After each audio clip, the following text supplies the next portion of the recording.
Speaker. Honourable Phil Goff. Mr. Speaker, the Labor Party will be strenuously opposing this bill, which, far from achieving the objectives set out in the bill, does exactly the contrary.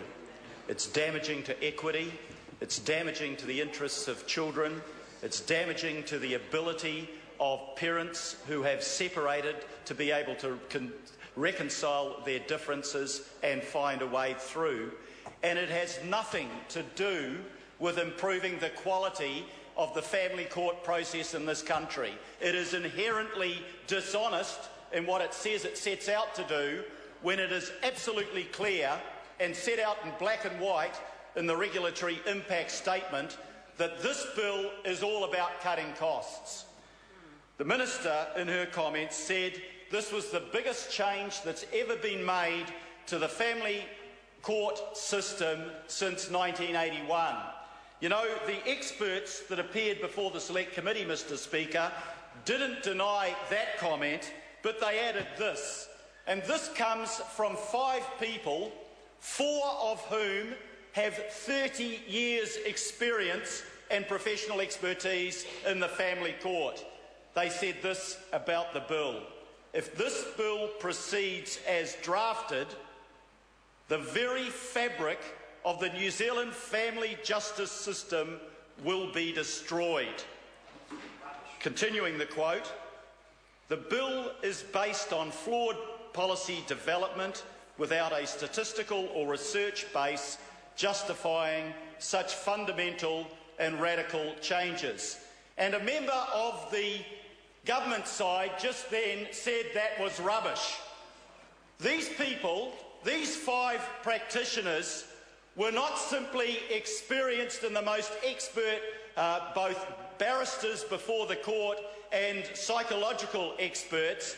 They were so well regarded for their expertise that the Minister, Simon Power, appointed them to the experts reference group.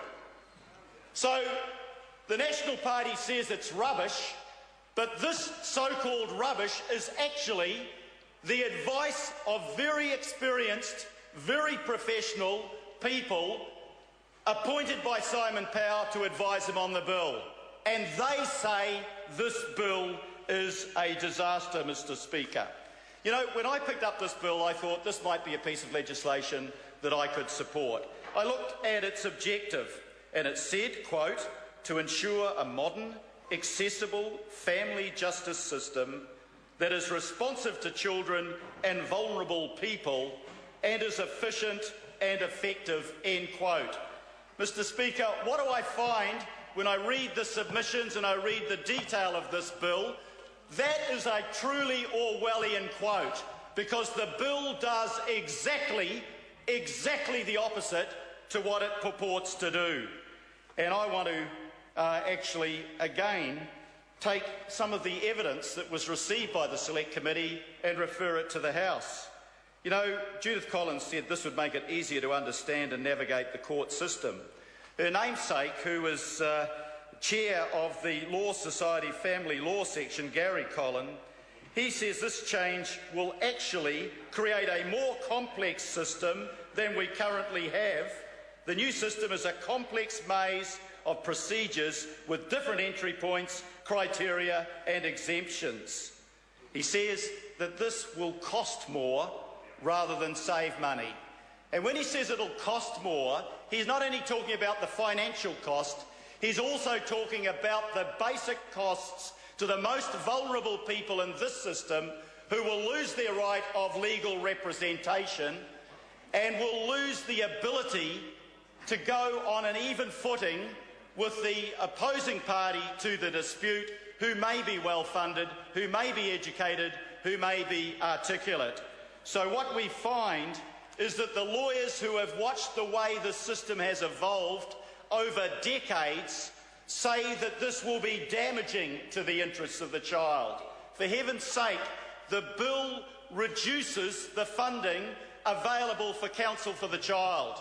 So the child may be in a situation where nobody is representing his, her or her interests, and the funding will be taken away from a person that has the professional expertise and the knowledge to actually ensure that the interests of the child are well looked after. Mr. Speaker, the other thing that worries me most about this bill was when I read from that submission, it says this about the bill, that it's not based on empirical evidence. The biggest change in the family court's history, and it's not based on any empirical evidence. It says that in fact it is contrary to extensive existing evidence of best outcomes for families and children. Not only is it not based or even pretends to be based on factual evidence, but it runs contrary to the wide body of research that's been done on family law and what will be good for the interests of families and children. It says that it'll create a two-tiered family justice system. Quote, the more vulnerable members of society will have limited access to services to assist them in the resolution of family disputes. For those who do have access to the services will be of lesser quality.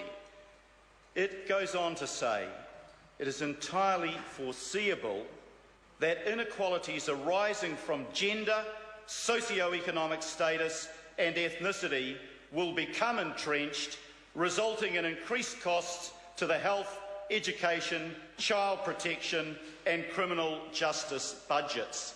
Mr. Speaker, that evidence from people who ought to know, from people who were appointed to advise the Minister, shows that this bill is a disaster. But for any doubting members on the national benches, all of whom have their heads down at the moment, what that expert evidence showed was actually put into the regulatory impact statement by the government's own advisers.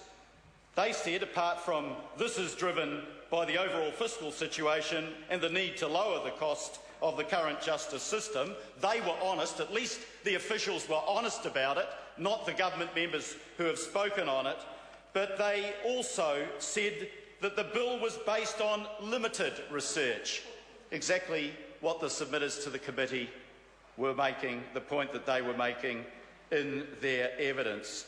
It says that there was insufficient historical, fiscal and statistical data, end quote. It said there was insufficient time for piloting proposed processes or for undertaking a look at court documents to obtain further data. Mr. Speaker, all of the evidence on this bill points to the fact that it will be an absolute disaster. It's about cost cutting.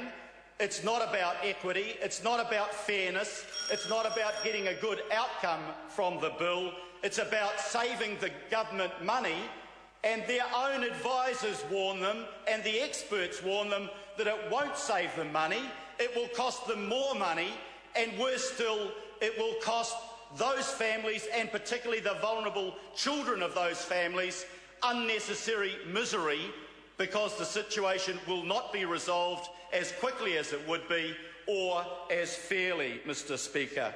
It wasn't time that prevented the government going back to its expert advisory group. First of all, the government claimed that it was consistent with the expert advisory group, and they, in an outrage statement, said that is simply not true. It couldn't be more inconsistent on 4 key points of what the government is doing. It wasn't time that stopped them going back to their expert advisory group. It was the knowledge that this bill is dishonest, it's fraudulent, it won't do what it claims it's setting out to do, it's not even motivated by what it sets out to do, it will be a disaster for the New Zealand court system. The Minister says it will save money. I want to remind the Minister of the change that was introduced, I think, by the Minister for Courts about processing family court cases in Auckland. And what did the principal family court judge say about that botch-up? He said that urgent custody cases involving domestic violence, previously dealt with in 14 days, would now taking 2 months. Was it saving money? No, it was costing $1 million more. They've made one disaster in the family court system, they're compounding with another disaster, and they're not even honest enough in this House to admit that they're doing it for purely fiscal reasons, and that this bill will be a disaster in terms of the principles of justice.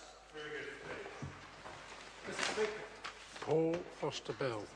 Thank you, Mr. Speaker. Tēnā koe, Mr. Speaker, kia ora tātou.